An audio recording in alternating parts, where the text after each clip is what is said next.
Hello everyone, আশা করি আপনারা সকলেই ভালো আছেন। অসীমার কিচেনে আপনাদের সবাইকে স্বাগত। আজকে আমি খুব তাড়াতাড়ি করে একটা হেলদি ডিনারের রেসিপি নিয়ে এসেছি। সেটা রান্না করেই আজকে আমি আপনাদের দেখাবো। এর জন্য আমি নিয়ে নিয়েছি 7 পিস মতো ব্রাউন ব্রেড। আপনারা এখানে যে কোনো ব্রেডই ব্যবহার করতে পারেন। আর নিয়ে নিয়েছি একটা ধারালো মুকালা বাটি, যে বাটির সাহায্যে আমি এটাকে গোল গোল আকারে শেপ দিতে পারছি সেই রকম বাটি নিয়েছি। আপনারা যে কোনো গ্লাস বা টিফিন বক্সের ঢাকনা যে কোনো কিছু দিয়ে এটা কেটে নিতে পারেন। ব্রেডের যে পাশের অংশগুলো সেগুলোকে আমি ফেলে দেবো না, সেগুলোকে রেখে দেবো। পরে আমি এই অংশগুলো দিয়ে একটা রেসিপি বানিয়ে আপনাদের দেখাবো। আমি নিয়ে নিলাম এখানে 6টা ডিম ফাটিয়ে। এই ডিম আর পাউরুটি দিয়ে আমি একটা আজকে রেসিপি বানাবো। প্রথমে ডিমগুলো ফাটিয়ে দিয়ে তার মধ্যে দিয়ে দিলাম 1 চামচ মতো নুন দিয়ে হুইস্কের সাহায্যে ভালো করে ডিমগুলোকে ফাটিয়ে নিলাম। ডিম ফাটানোটা যাতে খুব ভালো করে হয় সেদিকে খেয়াল রাখতে হবে, নচেত নুনটা ভালো করে মিশে যাবে না। দিয়ে দিলাম 1 চামচ মতো গোলমরিচের গুঁড়ো আর 1/2 চামচ মতো চিলি ফ্লেক্স। সব উপকরণগুলো এবার আরেকবার আমি হুইস্কের সাহায্যে ভালো করে ফেটিয়ে নিলাম। এরপরে এই ডিনার রেসিপি বানানোর জন্য নিয়ে নিয়েছি 1/2 বাঁধাকপি কুচিয়ে, 1.5 খানা গাজর কুচিয়ে, আর নিয়ে নিয়েছি 150 গ্রাম মতো স্প্রিং অনিয়ন কুচিয়ে। অন্যদিকে গ্যাসের ওপর ফ্রাইং প্যান বসিয়ে দিয়ে দিলাম 1 চামচ মতো মাখন। এবার সেই মাখনটাকে ভালো করে গলিয়ে নিতে হবে। এর মধ্যে দিয়ে দিলাম কুচিয়ে রাখা বাঁধাকপিগুলো। এরপর এর ওপরে দিয়ে দিলাম স্প্রিং অনিয়নের টুকরোগুলো।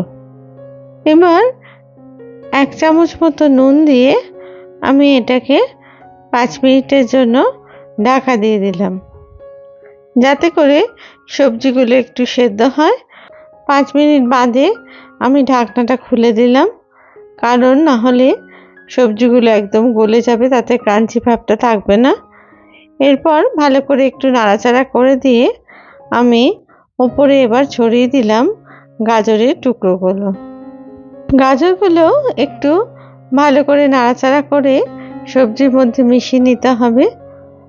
এই সময় গ্যাসের ফ্লেম একদম হাই রাখতে হবে, না হলে সবজির থেকে জল বেরিয়ে সবজিগুলোর স্বাদ নষ্ট করে দেবে এবং সেখানে বেশি সেদ্ধ হয়ে যাবে সবজিগুলো। এরপর দিয়ে দিলাম 1 চামচ মতো গোলমরিচের গুঁড়ো এর উপরে দিয়ে ভালো করে সবজির মধ্যে মিশিয়ে দিলাম। এবার আমি এটা গ্যাসটাকে অফ করে দিলাম। একটু ঠান্ডা হওয়ার জন্য রেখে দিলাম এটা মিনিট 5 মতো। তারপরে আমি অন্যদিকে ফ্রাইং প্যান বসিয়ে দিয়ে দিলাম 1 চামচ মতো মাখন। এরপরে আস্তে আস্তে পাউরুটির টুকরোগুলো আমি ফ্রাইং প্যানের উপর একের পর এক বসিয়ে দিলাম। ভালো করে গোল করে চারদিক থেকে এটাকে বসিয়ে দিলাম, যাতে করে তলার দিকটা ব্রেডের একটা লেয়ার থাকে। এরপরে ভেজে রাখা সবজিগুলো এর উপরে দিয়ে দিলাম আস্তে আস্তে।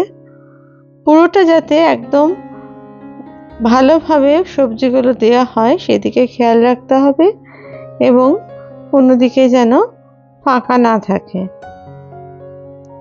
এই সবজি দিয়েই আজকে ডিনার রেসিপিটা রেডি হবে, তার জন্য ভালো করে সমান করে দিলাম সবজিগুলো দিয়ে।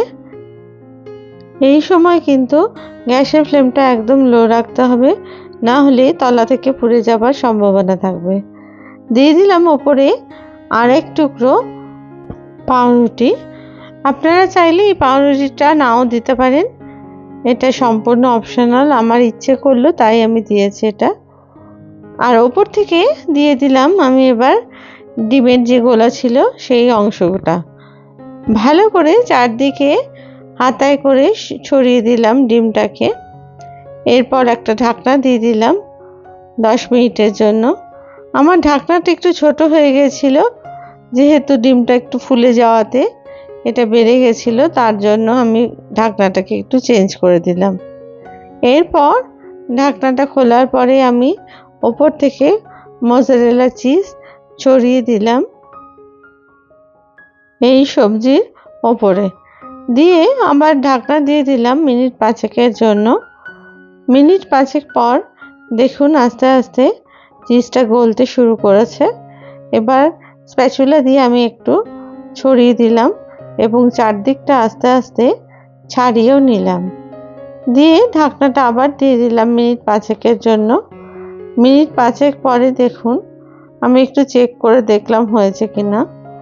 দেখলাম আর একটু রাখতে হবে, তাই 5 মিনিটের জন্য আবার ঢাকনাটা বন্ধ করে দিলাম। আমার এই রেসিপি আপনাদের যদি ভালো লেগে থাকে তাহলে প্লিজ লাইক, শেয়ার আর কমেন্টস করতে ভুলবেন না, এই অনুরোধ রইল। কমেন্টস আমার কাছে খুবই মূল্যবান, তাই আপনাদের কমেন্টসের অপেক্ষায় রইলাম।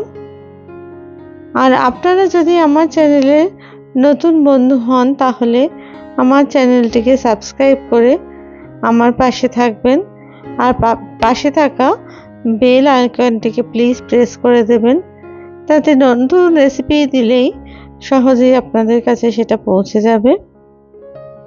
দেখুন মিনিট 5 পরে আস্তে আস্তে চিজটা গলে একদম তৈরি হয়ে গেছে। এবার গ্যাস অফ করে একটা ঢাকনা দিয়ে দিলাম। গ্যাস অফ করার পর 5 মিনিট বাদে আমি এটাকে ফ্রাইং প্যান থেকে একটা প্লেটের ওপর নিয়ে নিলাম। ওপরে ছড়িয়ে দিলাম কিছু চিলি ফ্লেক্স আর কিছু অরিগ্যানো, তাতে স্বাদটা আরও একটু বেশি হবে তার জন্য। বাচ্চাদের খুবই পছন্দের হবে এই ডিনার রেসিপি আশা করি। আমি কেটে দেখাচ্ছি, দেখুন কত সুন্দর হয়েছে এই ভেজ প্যানকেক। খেতে খুবই সুস্বাদু হয়েছে, আর দেখুন চিজটাও গলে একদম ভেজিটেবলের মধ্যে ঢুকে গেছে।